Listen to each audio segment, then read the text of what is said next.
नमस्कार दोस्तों, स्वागत है आपका अपने यूट्यूब चैनल पे। दोस्तों हम लोग स्टैटिक की रोज नंबर 6 कर रहे थे, तो उसी के क्रम में पहला क्वेश्चन हमारे सामने है। भारत में पहली बार बैंकों का राष्ट्रीयकरण कब हुआ? When was the nationalisation of bank done for the first time in India?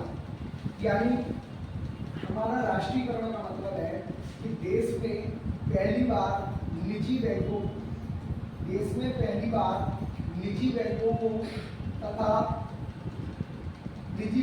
तथा छोटे सरकारी बैंकों को एक बड़े सरकारी बैंक में विलय कर देना। बड़े सरकारी बैंकों में विलय कर देना राष्ट्रीयकरण कहलाता है। निजी बैंकों को सरकारी बैंकों में और छोटे सरकारी बैंकों को बड़े सरकारी बैंकों में विलय कर देना नेशनलाइजेशन या राष्ट्रीयकरण कहलाता है।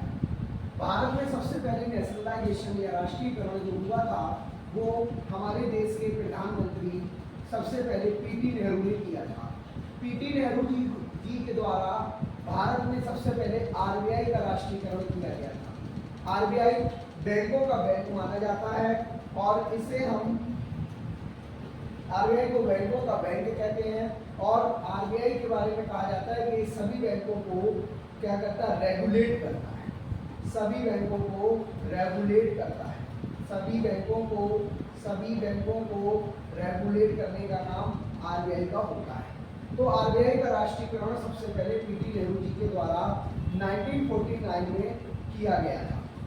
1 जनवरी 1949 में आरबीआई का नेशनलाइजेशन किया गया।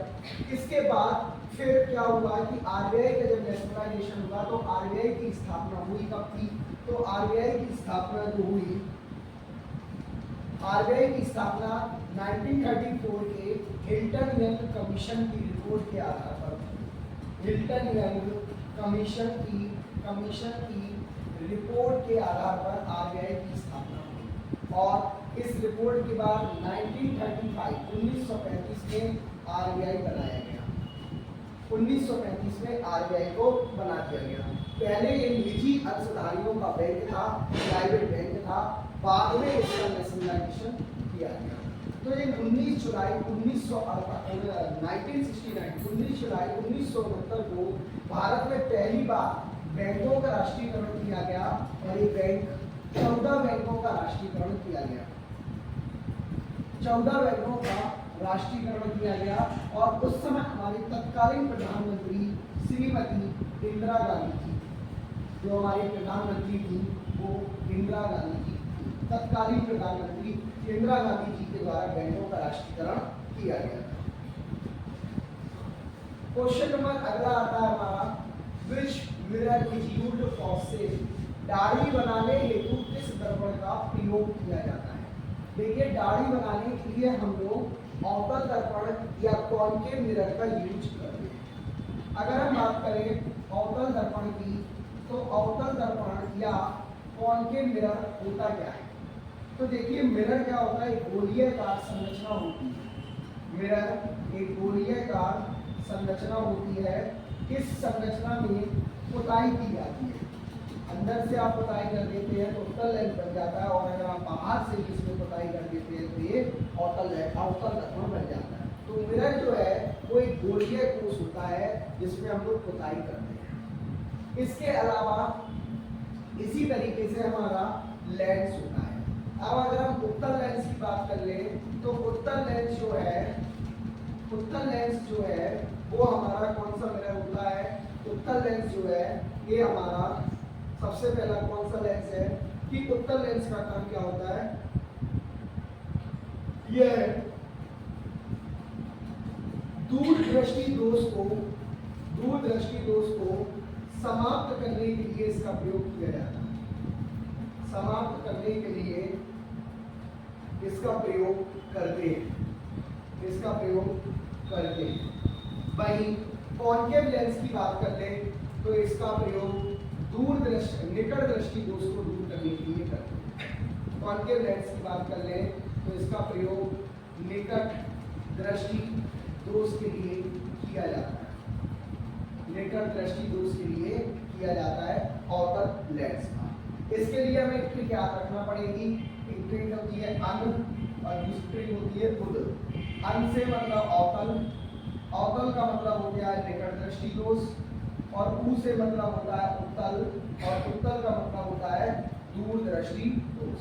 तो इस तरह से हमारे दो लेंस होते हैं जो हमें दो प्रकार की जो हमारी आंखों में बीमारियां हैं, निकट दृष्टि दोष और दूर दृष्टि दोष को दूर करते हैं। निकट दृष्टि दोष को इंग्लिश में पूछा जाता है जिसको बोलते हैं मायोपिया। मायोपिया, मायोपिया मतलब होता है निकट दृष्टि दोष, और हाइपरमेट्रोपिया का मतलब होता है दूर दृष्टि दोष। हाइपरमेट्रोपिया का मतलब होता है हाइपरमेट्रोपिया, हाइपरमेट्रोपिया का मतलब होता है दूर दृष्टि दोष। आप इसे ऐसे याद कर सकते हैं इंग्लिश में कि मेरा पिया हमेशा पास में होता है, मेरा पिया हमेशा पास में होता है। तो मायोपिया, तो मेरा पिया जब पास में होगा तो निकट, निकट में होगा कौन, पिया, तो निकट दृष्टि दोष। और दूसरे का पिया हमेशा हाइपर होता है तो वो दूर रहेगा, तो दूर दृष्टि दोष हाइपरमेट्रोपिया बनेगा। क्वेश्चन अगला आता है हमारा, which of there are output device, इनमें से कौन सी आउटपुट डिवाइस है।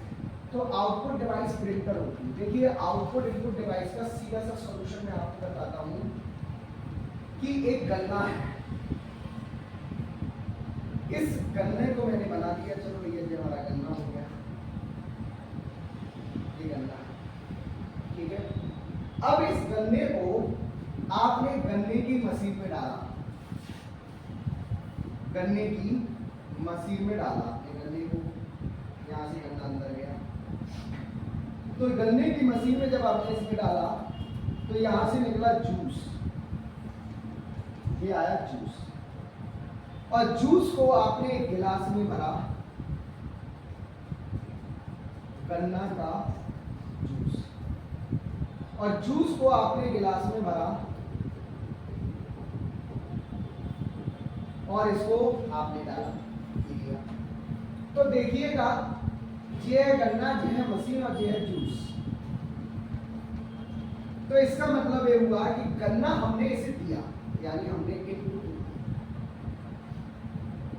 इनपुट दिया, और इस गन्ने को हमने मशीन में डाला, तो मतलब एक प्रोसेसिंग,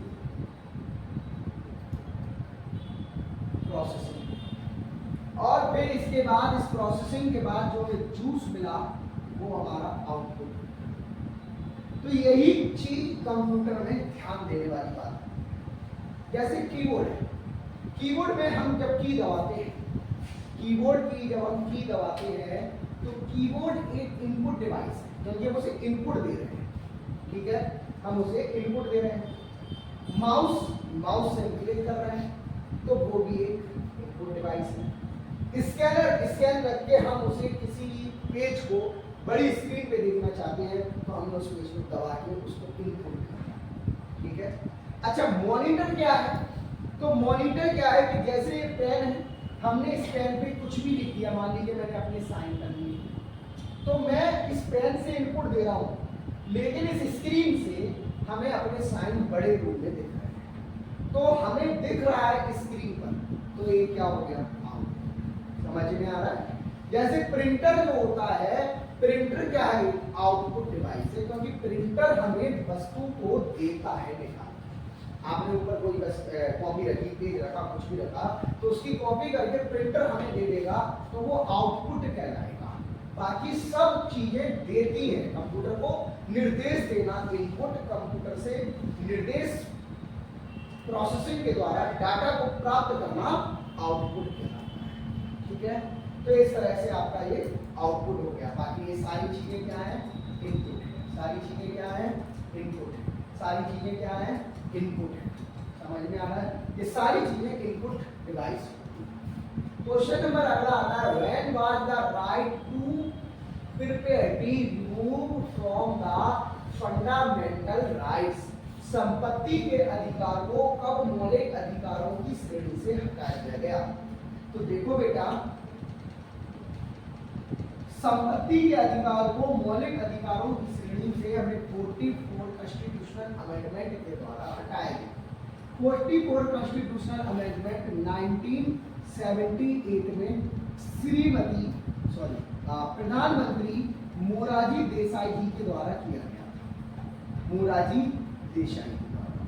मोरारजी देसाई हमारे देश के पहले गैर कांग्रेसी राष्ट्रपति थे। गैर कांग्रेसी राष्ट्रपति थे और प्रधानमंत्री थे। गैर कांग्रेसी प्रधानमंत्री थे। और मोरारजी देसाई के बारे में कहा जाता है कि एक जनता पार्टी के प्रधानमंत्री थे। जनता पार्टी को पहली बार सत्ता मिली थी उस समय के जनता पार्टी से बिलोंग करते थे मोरारजी देसाई। ऐसा इसलिए हुआ था कि 1976 में 42वां संविधान संशोधन श्रीमती इंदिरा गांधी जी के द्वारा किया गया था। 42वां संविधान संशोधन जो है वो श्रीमती इंदिरा गांधी जी के द्वारा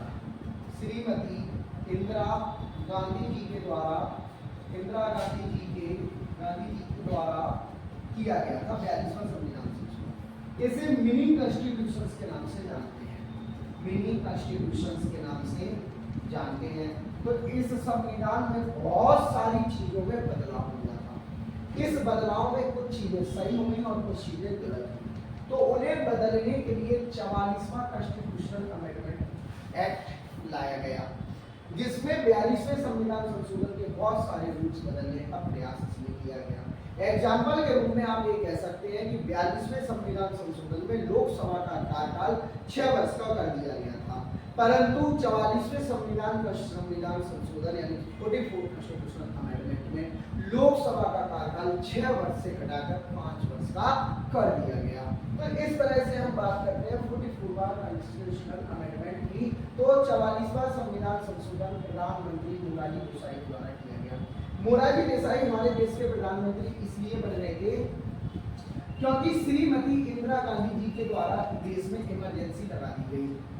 श्रीमती इंदिरा गांधी जी जो हमारे देश की फर्स्ट प्राइम मिनिस्टर थी, फर्स्ट प्राइम मिनिस्टर लेडी, यानी पहली महिला प्राइम मिनिस्टर इंदिरा गांधी बनी थी। और इन्होंने क्या किया था, तो इन्होंने बेटा 25 जून 1975 को देश में इमरजेंसी लगा दी थी, जो 21 अप्रैल 1977 तक लगी है। इस आपातकाल की वजह से इंदिरा गांधी को देश में भारी विरोध दर्ज करना पड़ा, भारी विरोध सहना पड़ा, और इस विरोध की वजह से सुप्रीम कोर्ट ने इंदिरा गांधी को जेल में डाल दिया था। इसके बाद हमारे देश नेतृत्वहीन हो गया था। तो जनता पार्टी और कई पार्टियों ने मिलकर एक गठबंधन तैयार किया, और गठबंधन तैयार करने के बाद मोरारजी देसाई को देश का प्रधानमंत्री चुना गया, और उस समय हमारे देश के प्रधानमंत्री मोरारजी देसाई। बात कर लेते हैं हम 73वां कॉन्स्टिट्यूशनल अमेंडमेंट की। तो 43वां कॉन्स्टिट्यूशनल अमेंडमेंट 1992-1993 के तहत किया गया। इस कॉन्स्टिट्यूशनल अमेंडमेंट में भारत में पंचायती राज व्यवस्था को शामिल किया गया। पंचायती राज व्यवस्था को शामिल किया गया। और इस कॉन्स्टिट्यूशनल अमेंडमेंट में जो पंचायती राज व्यवस्था शामिल की गई, तो इस व्यवस्था में आर्टिकल 40 में संशोधन किया है। आर्टिकल 40 में संशोधन किया गया। आर्टिकल 40 में जब संशोधन हुआ, तो इस संशोधन के तहत भारत में पंचायती राज व्यवस्था आई, और एक पंचायती राज व्यवस्था बेसिक तौर पर बलवंत राय मेहता समिति की रिपोर्ट बनाई। बलवंत राय मेहता समिति की रिपोर्ट पर लागू की गई 93 में। पंचायती राज व्यवस्था को हमने संवैधानिक दर्जा दिया था। उस समय संवैधानिक दर्जा दिया था, और उस समय हमारे देश के जो प्रधानमंत्री थे वो थे पीवी नरसिम्हा राव। पीवी नरसिम्हा राव ने पंचायती राज व्यवस्था को लागू करवाया था। तो हमारे देश के तत्कालीन प्रधानमंत्री पीवी नरसिम्हा राव बनाए गए थे। क्वेश्चन नंबर अगला आता है, वह बात है national green tribunal institute NGT. NGT का मतलब नेशनल ग्रीन ट्रिब्यूनल, एनजीटी कब स्थापित हुआ? तो एनजीटी अक्टूबर 2010 में स्थापित किया गया था। एनजीटी क्या है? एनजीटी एक पर्यावरण संबंधी मुद्दों को सुलझाने के लिए फास्ट ट्रैक कोड होता है, जिसके तहत कोई भी व्यक्ति अगर रोड बनाने में या कोई फंक्शन करने में, बड़ा सम्मेलन करने में, बड़ा समिट करने में अगर बहुत सारे पेड़ों को काटता है और उसका, तो फिर एनजीटी इन मामलों को देखती है, उस पर केस दर्ज होता है और केस दर्ज होने के बाद जो भी उसको नॉमिनल सजा होती है वो उसे सजा एनजीटी देने का काम करती है। यानी जो एनजीटी होती है बेटा, ये पर्यावरण संबंधी मुद्दों पर काम करती है।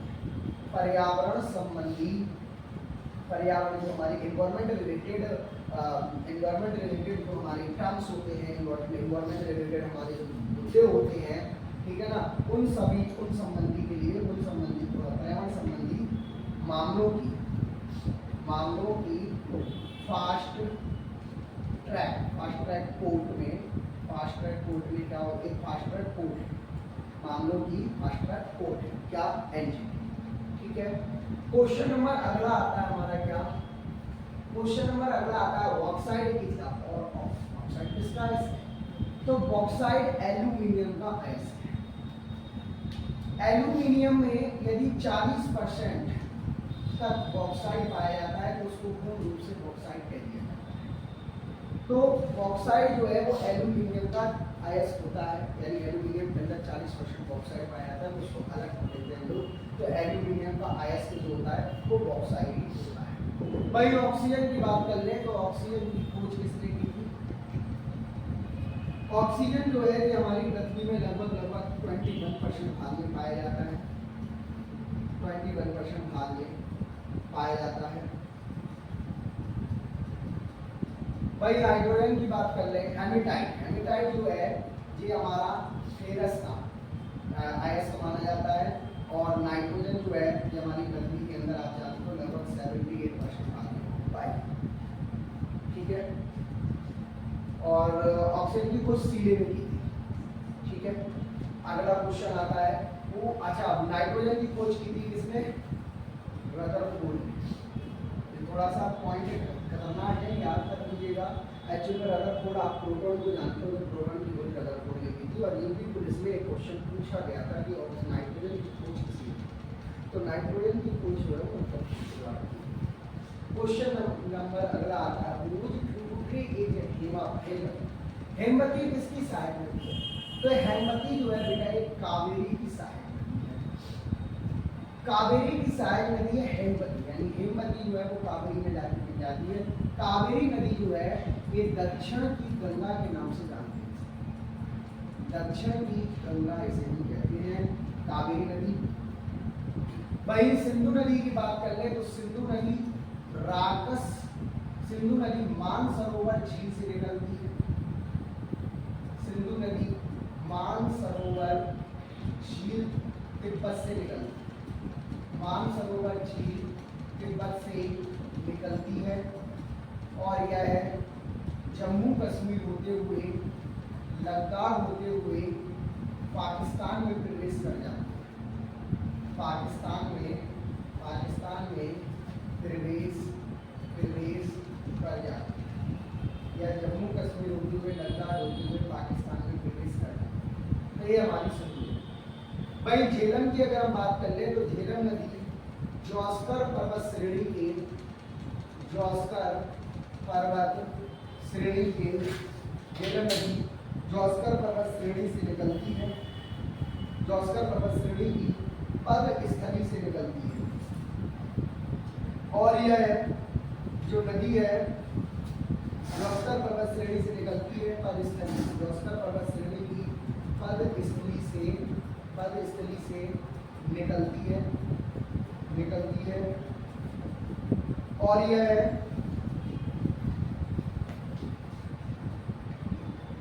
पाकिस्तान में प्रवेश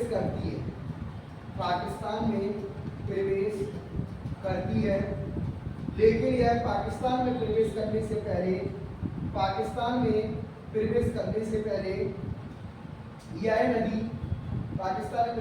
पहले यह नदी भारत और पाकिस्तान का बॉर्डर बनाती है। भारत पाकिस्तान का बॉर्डर बनाती है झेलम नदी।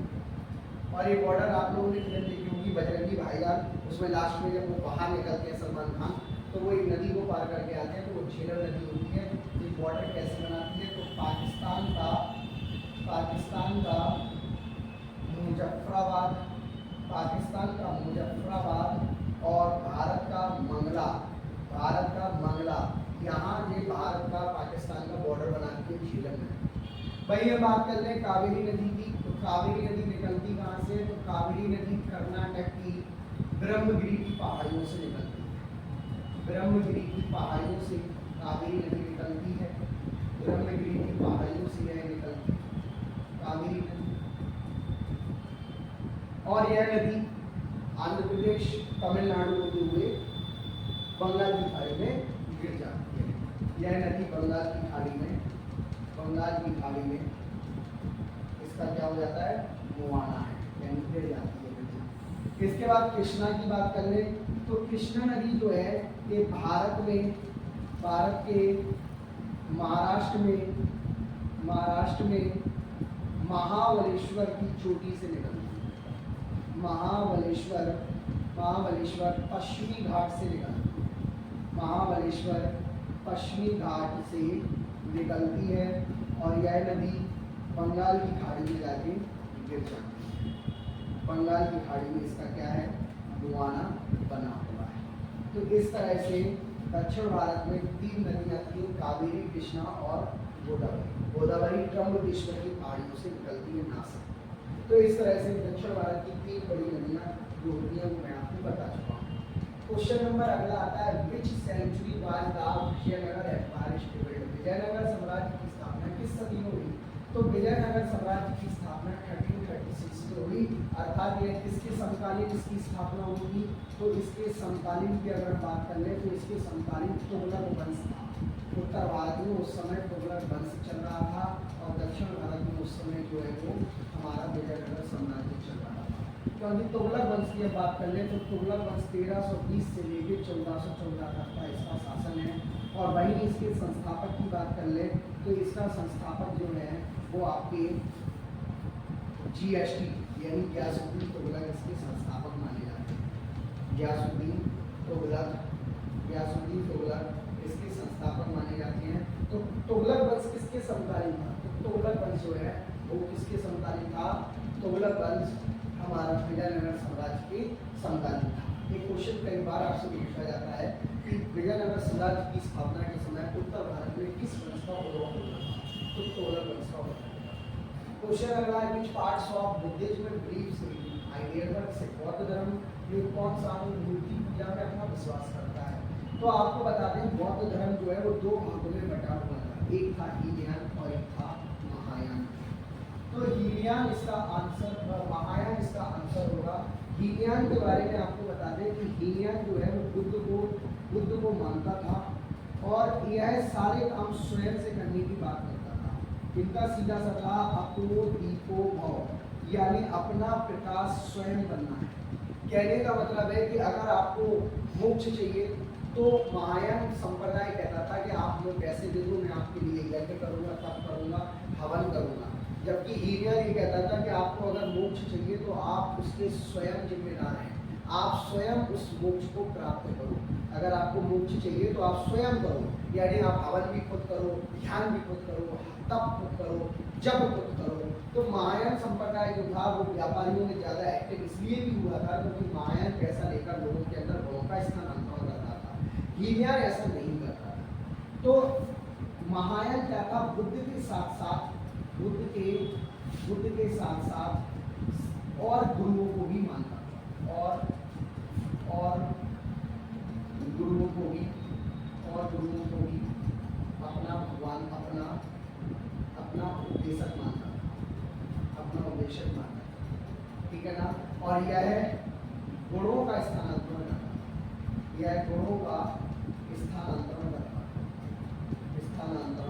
करता, क्वेश्चन नंबर अगला है भाई, थेरापंथी भी बौद्ध धर्म का एक विभाजन था। बौद्ध धर्म में एक थेरापंथी भी था, बौद्ध धर्म में एक अंग थेरापंथी भी था,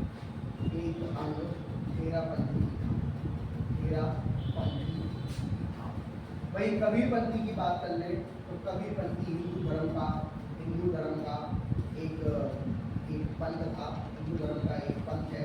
और इस पंथ में ईश्वर को ना मानने की बात कही गई, यानी हम ये कह सकते हैं कि एक नास्तिक, एक तरह से नास्तिक पंथ माना जाता है। कबीरपंथ एक तरह से नास्तिक पंथ माना गया, कबीरपंथी। और यह पंथ कबीर जो थे उनके द्वारा start. When the International Day of Girls and Women Science celebrated every year, विज्ञान में लड़कियों और महिलाओं को अंतर्राष्ट्रीय दिवस का दिवस कब मनाया जाता है? तो ये 11 फरवरी को मनाया जाता है अंतर्राष्ट्रीय दिवस। वही 12 अगस्त को हाथी दिवस भी मनाते हैं, 12 अगस्त को हाथी दिवस के रूप में मनाते हैं। इसके अलावा 12 अगस्त को अंतर्राष्ट्रीय युवा दिवस के रूप में मनाते हैं। अंतर्राष्ट्रीय युवा दिवस 12 अगस्त को अंतर्राष्ट्रीय युवा दिवस के रूप में भी मनाया जाता है। 11 फरवरी को विज्ञान में लड़कियों और महिलाओं को अंतर्राष्ट्रीय दिवस के रूप में मनाया जाता है। तो आज के हमारे जो क्वेश्चंस हैं वो हमारे कंप्लीट होते हैं। तो दोस्तों कैसा लगा आपको हमारा ये वीडियो? कमेंट बॉक्स में जरूर बताएं। लाइक, शेयर और सब्सक्राइब करना ना भूलें। आपको हमारे क्वेश्चंस की जो PDF है वो हमारे टेलीग्राम चैनल पर मिल जाएगी। टेलीग्राम चैनल की लिंक जो है वो डिस्क्रिप्शन में पड़ी हुई है, और वहाँ पर आपको MCQ भी मिलेंगे जो आप पढ़ने में लगा सकते हैं। साथ ही साथ आपको हर एग्जाम की डिटेल्स और एग्जाम की जो भी इंफॉर्मेशन होती हैं वो उस टेलीग्राम चैनल पर मिल जाएंगी। तो देर किस बात की, जल्दी से जाएँ, डिस्क्रिप्शन का बटन दबाएँ, सब्सक्राइब का बटन दबाएँ और फटाफट टेलीग्राम चैनल से जुड़ने के साथ यूट्यूब चैनल पर पर डे शाम 6 बजे वीडियो के साथ जुड़े। नमस्कार, जय हिंद, जय भारत, जय संविधान।